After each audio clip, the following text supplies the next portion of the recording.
make it through. And when the sun shines out, we're gonna think of you. Kiki, don't you know we love you? Well, Kiki, can we see you smile when your eyes light up? It makes it all worthwhile. Kiki, don't you know we love you?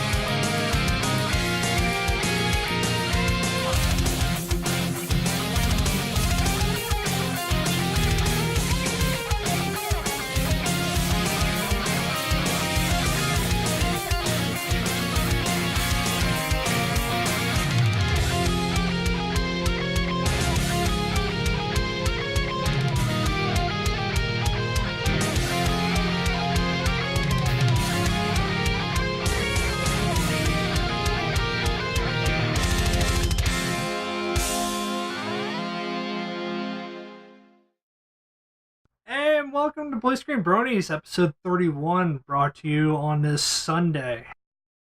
Speaking of Sunday, there was a pretty recent premiere. I think it was last Sunday. Certain show hit their 5th season. Gee, I wonder what that could be. It couldn't be something with an almighty Brock Sampson, would it? Oh, God, no. Couldn't be something with the Mighty Monarch. Oh, we need Draft to do his Dr. Girlfriend. Yes, in case you didn't know, Venture Brothers was on last Sunday, and it was very interesting. It's funny is what it was. That's totally not the reason why we didn't have an episode. No, totally not. It totally was not that. It totally wasn't the fact that they had a Team Fortress 2 commercial. Nope. Put this! And, it's so silly. It's so... I don't know. It's an old game. It's going on, what? Like, 5 years now? More than 6, that. I think. World of Warcraft says hello. Yeah. It's so weird to see a final TV commercial for this game. Yeah, after all this time, it's kind of, especially since it went free to play, it's almost like a household name in the gaming community. Geez, what's next? Multicolored ponies enjoyed by men?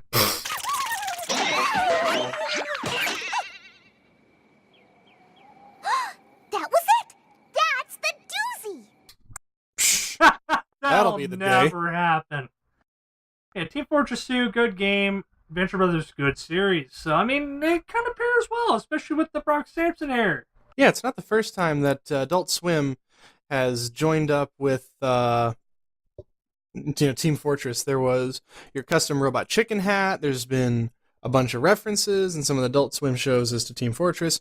And even before that, at Poker Night of the Inventory, you had Brock Sampson hair. Yeah, definitely. Well, moving on to another game. Borderlands 2. They're no real stranger to being awesome at commercials because Tiny Tina has her own DLC. It's going to be, was it Tiny Tina's Assault on Dragon's Keep. Assault on Dragon's Keep? Yep. And I played a lot of D&D and it's hitting right in the nostalgia. Oh yeah.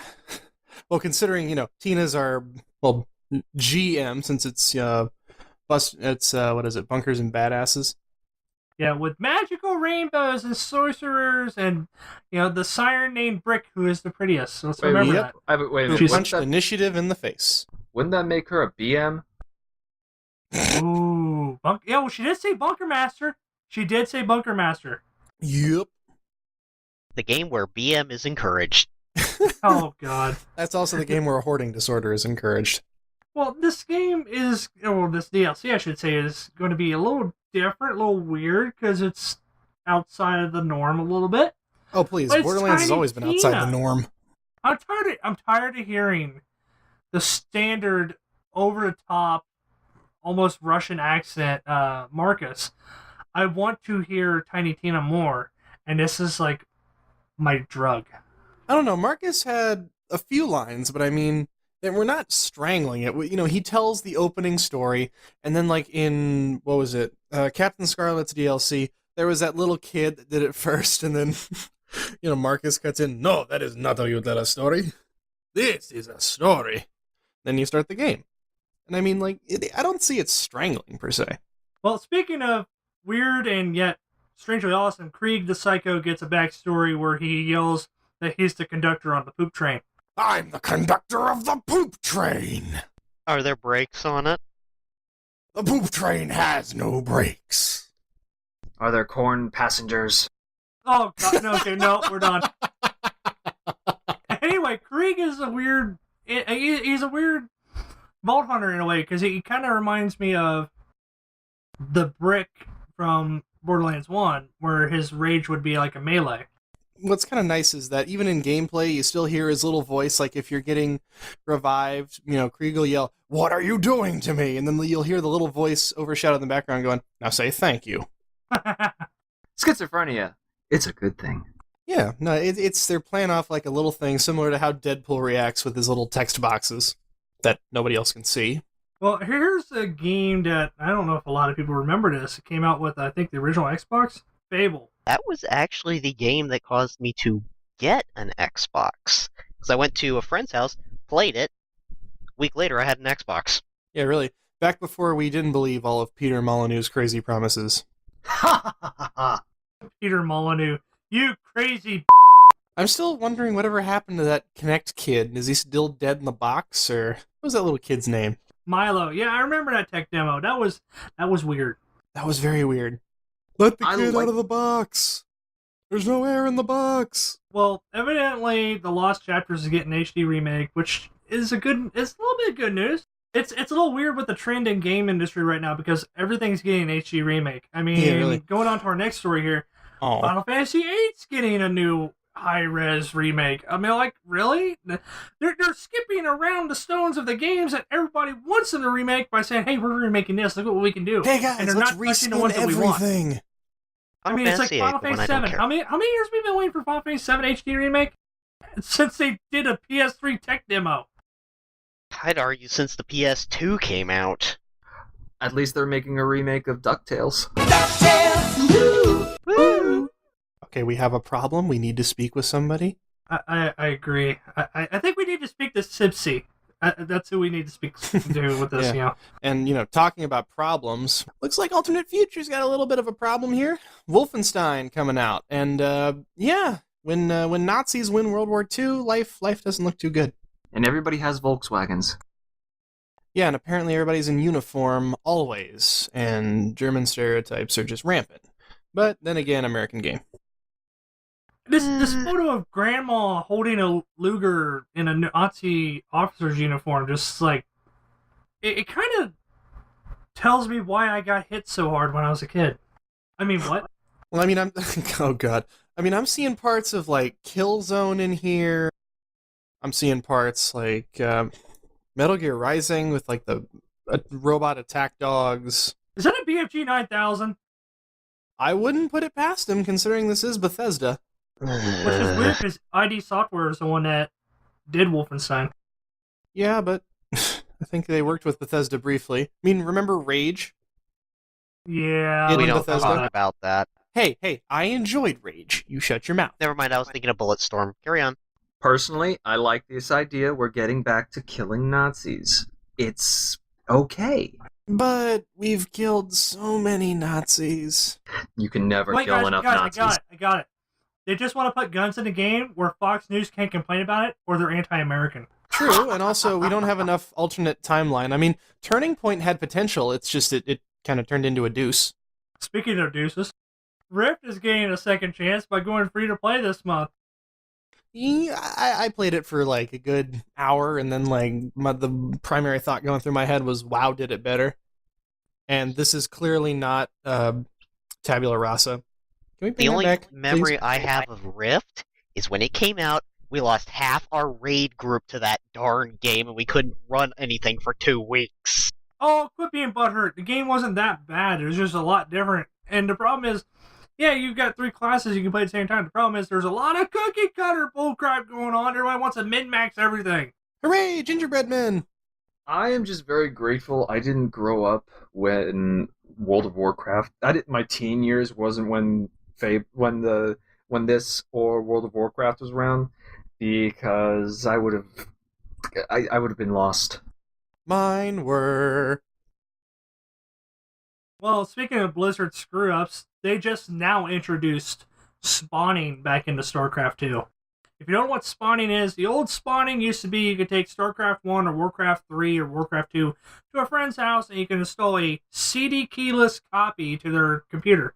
Now, this was really good for LAN parties and tournaments back then because you only needed one disk per 10 computers. That's brilliant. And The good old days. Indeed, and with the newest version, the way it works, say Draco doesn't have any StarCraft, D-pad has Wings of Liberty, and I have Heart of the Swarm. If D-pad groups up with Draco, they can play at Wings of Liberty. If they group up with me, they can play at Heart of the Swarm level. I leave the party, they're kicked back down to the next highest. That's just a brilliant idea because it allows people to go, wow, that was a lot of fun. I'm going to go buy the whole damn thing. Not to mention there's a neat little portrait you get for actually utilizing it from the one and only Carbot. Guy of the StarCraft series. God, those Carbots are just... The Carbot animations are just, like, really good. They Just are. really good. I Love want a the little Marines. Swaggling plushie. Swaggling, yeah, they're pretty cute, I gotta say that. Mhm. I want an Overlord. Well, there's a game that looks like Wind Waker, plays like Super Mario 64. It's on a Kickstarter, and I want to know how come no one at Nintendo thought to put these two together yet. Because Nintendo's still remaking games, they're not fusing them yet. Well, anyway, A Hat in Time. Yes, A Hat in Time. It's not Professor Layton, by the way. Thank God no puzzles. It looks pretty good. I loved Wind Waker. I thought it was a solid game. I did too. I mean, I almost overheated my GameCube playing that game for a few days straight. Do I hear a Russian mafia member in this game or something? Mhm. Probably. Maybe. I mean, Russian Maybe. stereotypes are kind of... Oh, wait, I forgot the mafia doesn't exist. Shh. We don't talk about the Squirrel Mafia. Exactly. And we also don't talk about how Nvidia has horrible pricing on their handheld. Oh my god, yes. Oh, God. $350? I don't care if it's got a freaking Titan in that thing. It's basically a handheld Ouya for, like, triple the price, and you can stream, only if you buy special cards, your computer games over Wi-Fi onto the device itself. So it just kind of turns it into, hey, let's play this game on a controller with a smaller screen glued to it. No, I see the merit in this. I see it as an ability. I don't want to pause playing my game to go into the bathroom. It's brilliant. I'm taking my raid to the toilet, and you can't stop me. Hey, just do what Idiocracy did. Make your chair a toilet. Oh God, that movie. He never had to move for anything. Pizza Man delivered to his chair. You had like 7 screens on your chair. He also had like 7 chins, but whatever. It's like a sad mix of Wall-E and Idiocracy. Mm-hmm. Well, it is Idiocracy, but, besides that point, there's another pad that's coming out. $250. I might as well, spend that money upgrading my PC. Oh, yeah. Or buy a laptop. You're not going to get a good laptop for $250.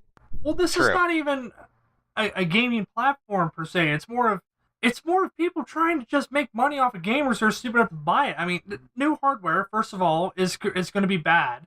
New hardware is going to be untested and bad, and it's going to take a while for them to firmware update it. And second of all, what games are coming out with it? They haven't even said that. Well, for the WikiPad or for the... For the WikiPad or the Shield. The Shield, I understand that, but there's a problem with Nvidia trying to hype up a lot of stuff that they don't actually keep their promises for. Let me jump in here. Now, the thing about both of these is they are Android Marketplace, available, I guess I'd say. They play all the games on the Android Marketplace really well, so you can get like Grand Theft Auto 3 and not have it chug on a smartphone. You can get a GameCube emulator. You can get things like Dead Trigger, which is like a fully functional first-person shooter with a touchscreen that's difficult to use on a phone, but for something like, the Shield, or I'd recommend like the WikiPad, because it's got, joysticks and it's just 7-inch tablet, nice screen. It works because, there's developers out there who are focusing on Android, because cell phone is a gateway into buying, bigger and better handhelds to more focus on gaming as opposed to something like, Netflix. I have a problem with this. Is it looks like you took an iPad Mini and shoved a big rubber thing around it with controls. The problem I have with it is Nvidia claimed at CES that they could render graphics server side and send it to your phone where you don't have to worry about if your phone can render it or not. Basically eliminating the need for a graphics card on your phone. So why are they doing this, which is basically a graphics card with controls? Shield isn't a graphics card. Because they realized that the amount of data that it would take to try to do that at let's just say you have 1,000 people doing it. Servers are dead. Servers are done. They'd be you could probably roast marshmallows on it. Not to mention that the cell carriers, like say AT&T, Verizon, they'd probably throw a fit over something like this. Yeah, Verizon recently killed unlimited data, so there's no chance they're letting Nvidia send, that kind of data back and forth if you're pre-rendering games. This would have been a great idea like a year or two ago. With the Shield, it's more focused on taking your graphics capability in your computer. So before you even buy one of these, you have to have a good graphics card with the capability to transmit this stuff to the Shield. You're tethered to your Wi-Fi connection is really where the problem is. It's not mobile. It's a glorified Wii U. But think about this. Let's say you're playing that game and it's an online game, so you're gobbling up information, sending it into your little mobile tablet thing. You're gonna be about 10 steps behind anybody that you're playing against. Oh yeah. Well, Viral's point, at least the Wii U does more cool things. Well, enough about Wii U and its failed attempt at trying to be a gaming platform. Mojang... I enjoy it, damn it. No, I'm just kidding. Mojang says that Scroll's feature and the trouble with microtransactions is going to be changing step here. I don't like microtransactions, so I'm just going to let someone else talk about this while I go rage. Well, you think any of us want to talk about that? It's like beating a dead horse. Too bad. You're talking about it. Go for it. Microtransactions are bad. D-pad, take over. Oh, for God's sake. Well, okay, what they're saying is microtransactions have a bad rap, but really what they're trying to do is, yeah, there's going to be microtransactions, but, I mean, they're trying to untarnish the reputation. Yeah, the game's going to probably be free if there are microtransactions, but maybe they'll do it in a smart way. Maybe they'll finally make microtransactions right. I have faith in Mojang. And also, the game Scrolls looks very interesting. Combat hybrid between Magic the Gathering and a little bit of like Civ with your tile, moving your attack pieces, stuff like that. It looks like Heroes of Might and Magic. I loved the 3D version of that game. It was old, it was chuggy on my laptop. It was great. Well, just in case you didn't have enough games for Windows 8. Not to scale. Irony. Halo is going to be a twin stick shooter for Windows 8. I'm sorry. This is a bad idea all the way around. I'm sorry. Microsoft, what are you doing? You're not going to sell more Windows 8 until you add a start button. For the love of God, man. Hey, 343, I got a solution. How about you make that TV series a little bit longer and quit working on stuff like this? Okay, thanks, bye. I don't know a single person who has a Windows 8 tablet. And I'm in medical school. There's over 300 people. Every single person either has an Android tablet or an iPad. All the college dorms and everything I've been to, I barely ever see Windows tablets. I mean, I've seen people with Windows 8 laptops, and they automatically just push back to 7 because they just can't take it. They need the start button. They need the start button, man. It's like crack. Now we're just rolling down the hill. I guess Zigna must have bought some good drugs, like crack or something, because they're having to shut down Draw Something developer. I mean, Draw Something. That was popular. OMG Pop. They did Draw Something. They did, what was that other Money Pit game they had? Oh, God. It was basically the same thing, but just drew in even more cash. It wasn't Words for Friends, was it? No, that wasn't, I don't think that was them. No, that wasn't the same thing as Draw Something, except worded differently. Yeah, and you know what? It was popular. It was fun. It was interesting. You got installed a lot. People moved on. Mm-hmm. That's the thing with these social games. You only play them for about maybe a month or two, and then you put them down. Yeah, Farmville. I don't know if they have the numbers like they used to. You mean with Farmville 2 being out? Yeah, sure, okay. I don't play Farmville, dude. I got a backlog that could rival a freaking game lineup. Well, it's not even that. It's not even that per se. It's the fact that they're telling people that are still at this developer's office to train their replacements or just leave. Really, to be honest with you, if I'm going to have to train a replacement, I'd rather just take the 4-month cut. It's a poop sandwich either way. Either they're going to get to sit around and do nothing except train their replacement and get paid for it, or they take half their severance pay, which is about 4 months plus benefits, and go and burn their sweatshirts like everybody else was doing. The problem is, the way I read this is, if they don't stay behind and train, not in addition to losing the severance, it's also going to hurt their resume, because the way it was worded made it sound like, hey, you're not being laid off or leaving. We're going to treat this as you walked out of the business without 2 weeks' notice. Not even just quit, but a quit by pooping on your boss's desk. Set fire to the dog poop bag. To be honest with you, as publicized as this is, I don't feel sorry for Zigna in the least, and they couldn't hold that to a candle.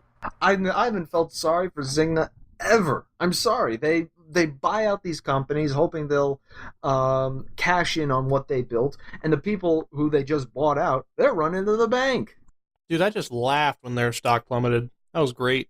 It was wee. It was better than a roller coaster at Six Flags. Their stock looked like a roller coaster at Six Flags.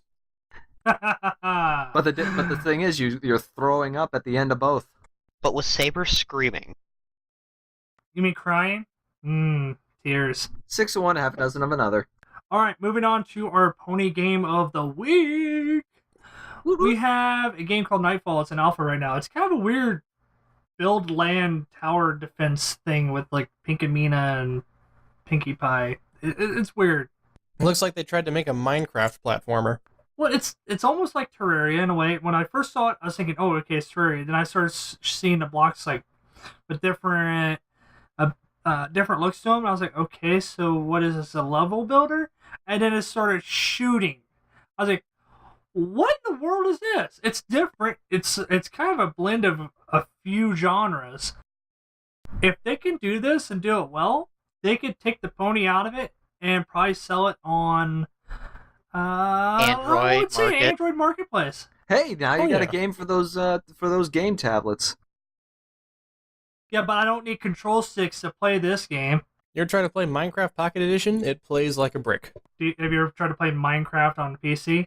It drops like a brick in the frame rate. Try playing on a Mac. Oh, God. I don't even want to think about that. Find a happy place. Find a happy place. My Little Pony. Well, guys, to end this out on a rather sad note, the Oculus Rift co-founder, his name is Andrew Scott Rice. He was struck and killed by a speeding car in Santa Ana, California. The car was fleeing police, and he just happened to be in the way.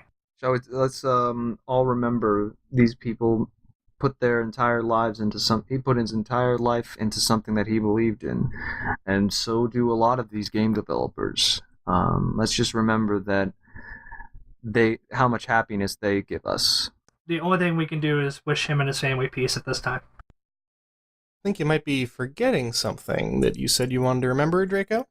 Forgetting what? Wait for it. Oh, God damn it!